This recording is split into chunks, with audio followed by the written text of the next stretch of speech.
ശരിയാക്കണേ, ഇത് ശരിയാവും. ഏട്ടാ അയാൾ കുറേ സമയം പോയിട്ട് വന്നിട്ട് കാണുന്നില്ലല്ലോ. അതെങ്ങനെയാണ്? ജ്യോത്സ്യന്മാരടുത്തും ഡോക്ടർമാരടുത്തും വക്കീലന്മാരടുത്തും പോയാ മനുഷ്യന്മാരെ സംശയം തീരുമില്ല. അല്ല നിങ്ങളെന്തിനാ?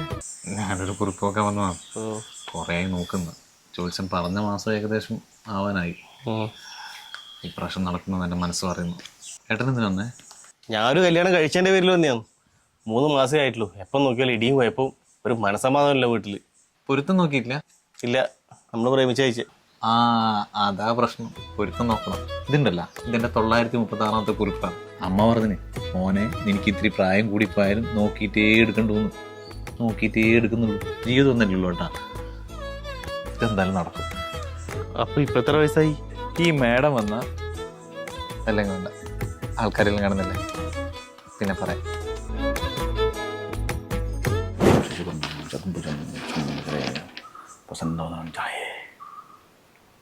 ഓ പ്രശ്നമാണല്ലോ.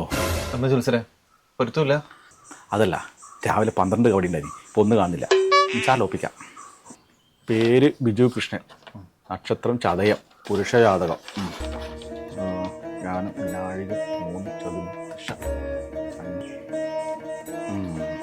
വ്യാഴത്തിൽ ചൊവ്വേൻ്റെ ദൃഷ്ടിയുണ്ട്. അത് സാരല്ല, ചൊവ്വേൻ്റെ വ്യാഴം.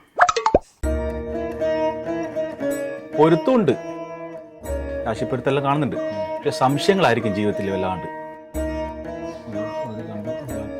ഒരു 9-നും 11-നും അടുക്കലെ നമ്പർ പറഞ്ഞേ. 10. അപ്പോൾ ഗണപ്പൊരുത്തം ഉണ്ട്. ഒരു 1-നും 2-നും അടുക്കലൊരു സംഖ്യ പറയൂ. 1-നും 2-നും ഇടക്ക് സംശയം വന്നില്ലേ? ഇതാ പറഞ്ഞേ, ജീവിതത്തിൽ വല്ലാണ്ട് സംശയങ്ങൾ ഉണ്ടാക്കും.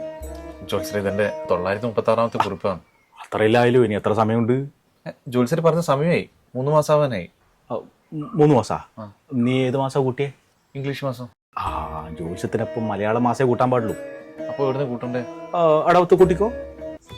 അടവം, മിഥുനം, കർക്കിടകം, ചിങ്ങത്തെ കല്യാണം. ചിങ്ങത്ത് കല്യാണം, അത് മതി.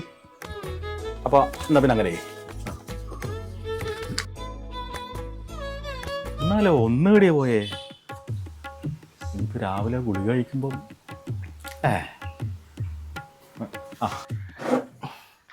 എത്ര നേരം ഞാൻ നിങ്ങളോട് വീട്ടിൽ പോയിട്ട് സാധനം വാങ്ങിക്കൊണ്ട് തരാൻ പറയുന്നേ? ഉച്ചക്ക് എന്തെങ്കിലും തിന്നണെങ്കിലും നിങ്ങൾ പോയിട്ട് കൊണ്ടുതരണം കേട്ടോ.